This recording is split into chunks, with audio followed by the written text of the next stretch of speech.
બનાસકાંઠા જિલ્લાના થરાદ તાલુકાના જંબડા મુખ્ય કેનાલમાં નીકળતી ઈડાટા માઇનોર કેનાલમાં છેલ્લા અઠવાડિયાથી સિંચાઈ માટેનું ખેડૂતોને પાણી ન મળતા ખેડૂતો મુશ્કેલીમાં મુકાયા છે.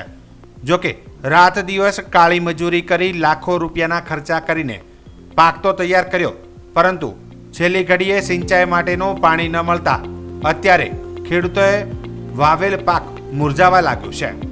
સરકાર દ્વારા ઉનાળુ સિઝનમાં પાણી આપવાની જાહેરાત કરવામાં આવી છે, ત્યારે છેલ્લા અઠવાડિયાથી પાણી ન આવતા ખેડૂતો મૂંઝવણમાં મુકાયા છે. ખેડૂતો દ્વારા તંત્રનો વારંવાર ધ્યાન દોરવા છતાં તંત્ર દ્વારા પાણી રેગ્યુલર પાણી છોડવામાં ન આવતા ખેડૂતો ચિંતિત બન્યા છે. છેલ્લા 8 દિવસથી પાણી છોડવામાં આવતું નથી, જેથી કરીને ખેડૂતોની હાલત અત્યારે કફરી થઈ જવા પામી છે.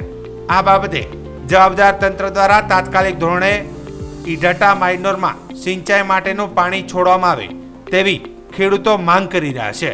તો બીજી બાજુ ખેડૂતોએ સરકાર પર આક્ષેપ કરતા જણાવ્યું હતું કે અમને પાણી આપવામાં આવતું નથી તો અમે વોટ પણ નથી આપવાના. શું કામ વોટ આપવા પડે? પાણી ન આપવું હોય તો તેવા આક્ષેપો કર્યા હતા. હું એમ કહેવા માંગુ છું કે અઠવાડિયું તમે પાણી ચાલુ રાખો ને અઠવાડિયું બંધ રાખો તો અમારી સરકાર આ શું કરવાની? અને ખેડૂતોને અમારે હવાથી હોવી પાણી પીવા ન મળે તો ધોન તો કઈ રીતે પકવાનું? અને ધોન ન પકાય તો ધોન લેવાનો તો અમારો 1 મણના 1 કિલો જેનો હોય તો અમારો 1 મણ દેવું પડે. તો અમને કોઈ ખેડૂતોને કોઈ ચાહે રાઈડ કોઈ સાંભળતો નથી. અને અમે આ રીતે વોટ લેવા થાય વોટ સક્રિય થાય અને અમે કોઈ એનો ભાવ પૂછે નહીં. અઠવાડિયું જો ઉનાળે બંધ રહે ત્યાં અઠવાડિયું ખટે અને શિયાળામાં અમને અઠવાડિયું ચાલુ અઠવાડિયું બંધ, તો કાયમ માટે આ રાખો તો બંધ કરી નાખો. ભાઈ આ અઠવાડિયું શું તમે કેનાલ બંધ કરીને બેઠા છો તો અમારે પછી તમને વોટ કેમ દે? તો અમને પહેલાં પવરાવું હતું, નકા પછી હા હમુરથી બંધ કરી નાખો. 7 ગામ હેરાન થાય છે. જો તમારે પાણી દેવાનું હોય તમે વોટ દેવાના, નકા અમે વોટ કાઢી દેવાના નથી. તમારે સરકારને શું અમારે શું કરવી છે?